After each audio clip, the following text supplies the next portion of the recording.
On February 28, 2026, at 3 in the morning Tehran time, American and Israeli missiles tore through the skies over Iran. In less than 40 minutes, Supreme Leader Ali Khamenei was dead. Washington declared victory. But there was something Washington didn't say. That same night, in Moscow, the screens of financial markets began to flash. Green, green, green. Putin, who was technically on the verge of a budget crisis, took a deep breath and smiled. Within 3 days, Iran closed the Strait of Hormuz, the passage through which 20 million barrels of oil flow every single day. 1/5 of the world's crude stopped moving. The price per barrel shot up to $120, then to $130. In Europe, families were once again afraid to turn on the heat. Across Asia, entire countries entered rationing, and the oil companies made more than $30 million an hour, every hour, without stopping. But there is a question that no one asked clearly enough. Who knew this was going to happen and bought the stocks first? Because someone knew. And that someone has a name, has a company, and has direct ties to the White House. This is not a video about oil. It is a video about who uses war as a financial instrument, about how the same men who decide to bomb a country are the same men whose investment portfolios benefit the very next day. It happened in Iraq in 2003. Halliburton still remembers, and it happened again. The Strait of Hormuz is 34 kilometers wide at its narrowest point, a strip of sea between Iran and Oman that looks insignificant on a map. But through it flow 20 million barrels of oil every day, 60% of what China imports, 80% of what fuels Japan, almost all of Qatar's liquefied natural gas, which heats homes across half of Europe. Pentagon strategists had known for decades what would happen if it were closed. They had the documents, they had the simulations, they had the exact numbers for the chaos that would follow, and they went ahead anyway. This war did not begin in February 2026. It was built layer by layer. In 2025, nuclear negotiations between Iran and the West collapsed in Geneva. Iran accused the U.S. of bad faith. The U.S. accused Iran of secretly enriching uranium. Israel was pressuring Washington to act, and Washington needed to show strength. In June 2025, there was a first 12-day aerial confrontation. An appetizer. During that period, shares in American defense companies rose between 8% and 15%. Crude oil rose 18%. And on a betting site called Polymarket, an anonymous trader made surgically precise bets on the start, the duration, and the end of that conflict, hours before each official announcement. Nobody investigated.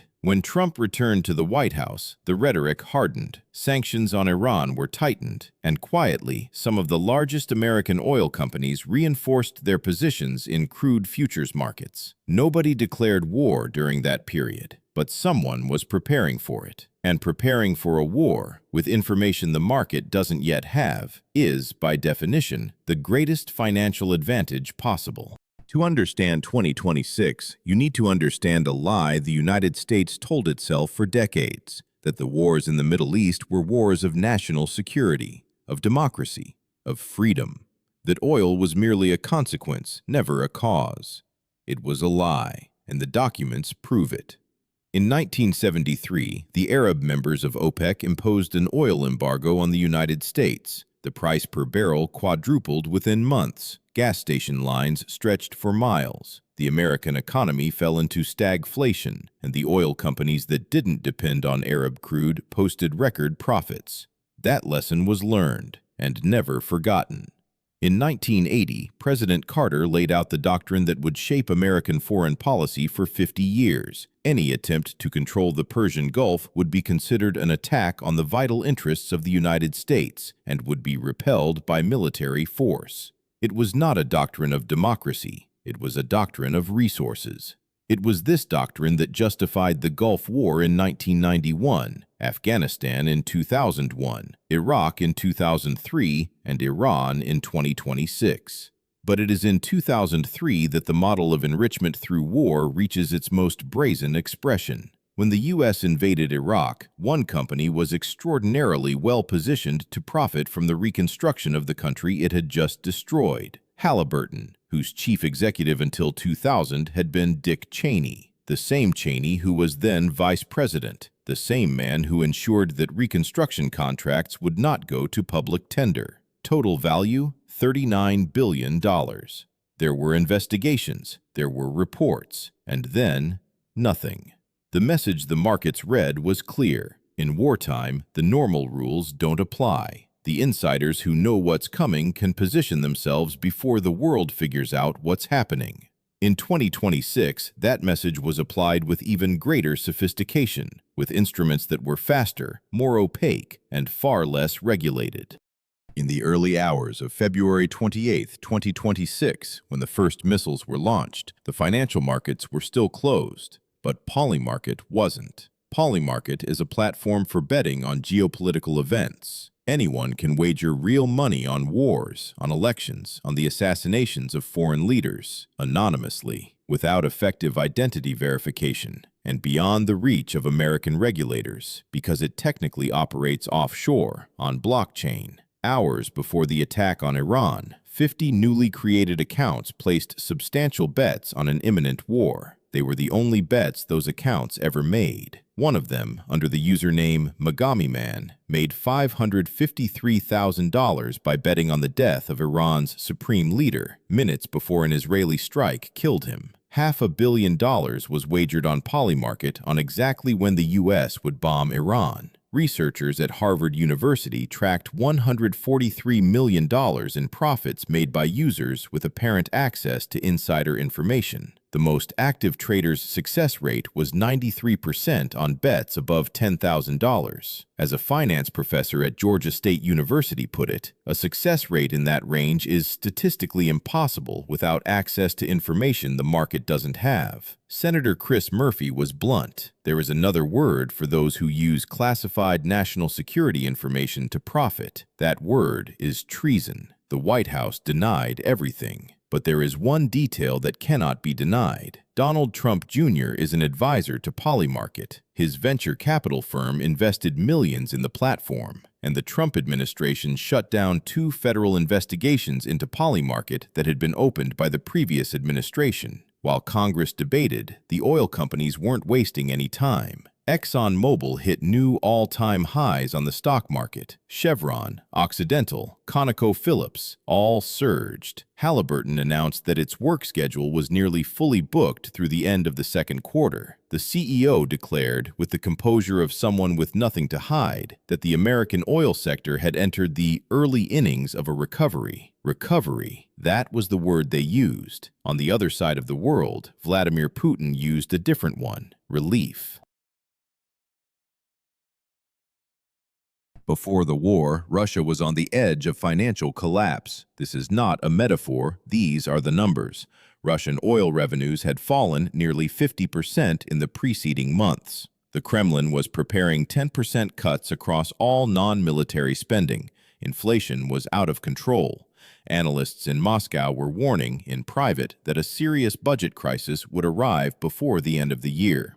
Putin had a problem that no weapon could solve. He needed money. And then the Strait of Hormuz closed. Overnight, 20 million barrels of oil from the Persian Gulf stopped reaching the market every day. The world entered an energy panic, and the only major crude-producing power that did not depend on the strait, that had overland pipelines, that sold at a discount to anyone willing to buy despite the sanctions, was Russia. Russian oil export revenues went from $560 million per day to $840 million, a 50% increase in a matter of weeks. Putin's budget crisis vanished. Funding for the war in Ukraine was secured for another year, and Russia, which had been isolated and weakened, became indispensable once again. Trump had gone to war against Iran, and he had saved Putin simultaneously. But the breaking point was not only financial, it was also humanitarian and deliberately ignored by the markets. The Strait of Hormuz does not only carry oil, it carries fertilizers. More than 30% of the world's urea passes through it. When it closed, the cost of producing basic food staples surged globally. Countries like Bangladesh, Pakistan, and Vietnam entered fuel shortages with less than 20 days of reserves. The Philippines declared a national energy state of emergency. In Europe, natural gas storage was at just 30% capacity after a harsh winter. Qatar, which supplies much of the continent with liquefied natural gas, had declared force majeure on all exports. Gas prices in Europe nearly doubled in 2 weeks, and while the world burned, war-risk maritime insurance markets multiplied their premiums tenfold. Lloyd's of London, which insures a large share of global maritime traffic, posted revenues it had never seen before. There is always someone who profits from chaos. The question is always the same: who planned it? The consequences of a war are measured in two ways: by what was lost and by what someone gained. Let's start with what was lost. The IMF revised its global growth forecasts for 2026 downward. In the baseline scenario, world growth fell to 3.1%. In the adverse scenario, which was becoming increasingly likely, it dropped to 2.5%, with inflation rising to 5.4%. Economists in countries as distant from the conflict as Chile and Poland began pushing back projections for interest rate cuts. The entire world paid the bill for a war it never asked for.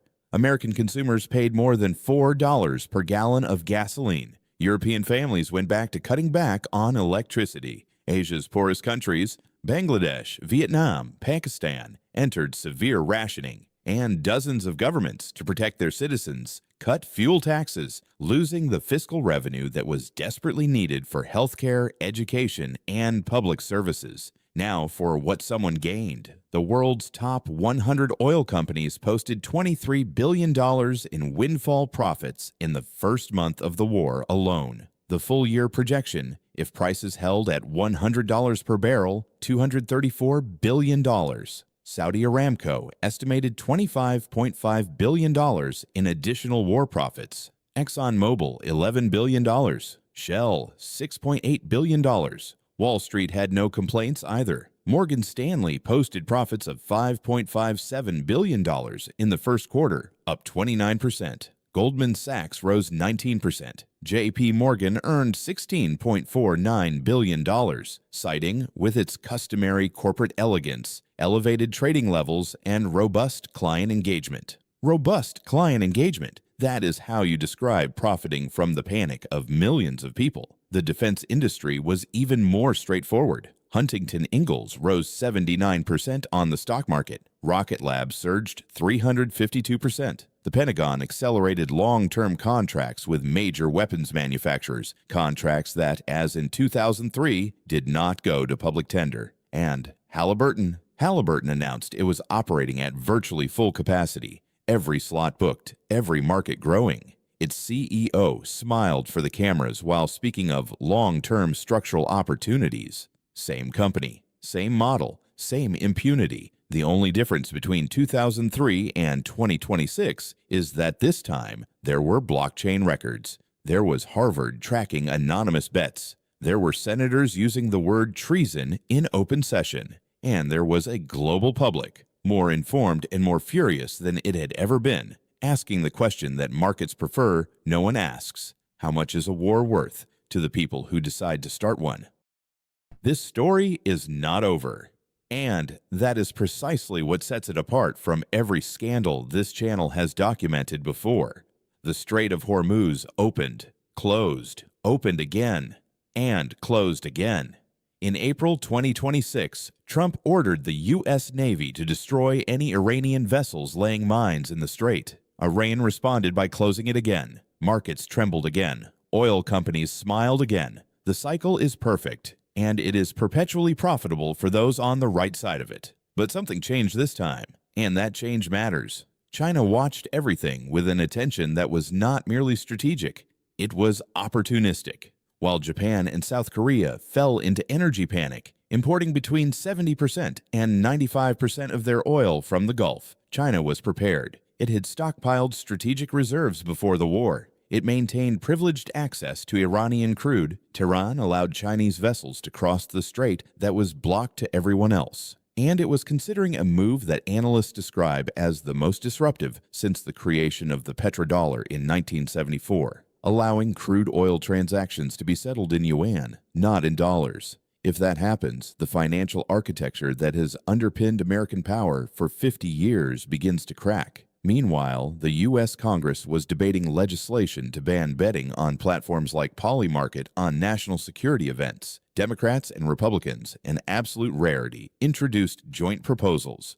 Harvard researchers published reports. The CFTC was pressured to act. And the Trump administration, it continued to block the strait with its Navy. It continued to prevent the lifting of sanctions on Iran. And it continued to not answer questions about who exactly knew what was coming and invested accordingly. The history of war profiteering is not new. It is cyclical, and each cycle is more sophisticated, more opaque, and harder to prove than the one before it. What is new is that, for the first time, the records are on blockchain. Immutable, public, waiting for someone with enough authority to read them aloud in a courtroom. That moment has not yet arrived, but the evidence already exists. There is a phrase that has circulated for decades through the corridors of Wall Street, a phrase that never appears in annual reports, is never spoken at press conferences, and is never attributed to anyone with a name and a title. The phrase is this: war is the best business there is, as long as you're not the one fighting it. What this video has documented is not a conspiracy theory. These are verifiable facts with real numbers, real companies, and real people. Halliburton profited from Iraq. ExxonMobil profited from Iran. Putin survived financially thanks to a war started by his main geopolitical adversary. Anonymous traders with a 93% success rate placed bets on classified military operations hours before they were announced. And the U.S. president's son is an advisor to the platform where those bets were made. None of this information was buried under a rock. It was in IMF reports, in IEA data, in public blockchain records, in companies' quarterly earnings results, available to anyone with the patience to connect the dots. The problem was never a lack of information. The problem has always been a lack of attention, and that is why channels like this one exist, because the economic and financial archives are full of stories like this one. Stories where the line between political decision-making and personal financial interest is so thin it practically disappears. Stories that the mainstream media cover for 3 days and then abandon, because there is a new war, a new scandal, a new distraction. We don't abandon them. I'll leave you now with one question. It is not rhetorical. It is genuine, and I want your answer in the comments. If the evidence of insider trading in this war exists on blockchain, immutable, public, traceable, and nobody has been tried, nobody has been arrested, nobody has returned a single dollar, what does that tell us about who, in the end, the laws were actually made to protect?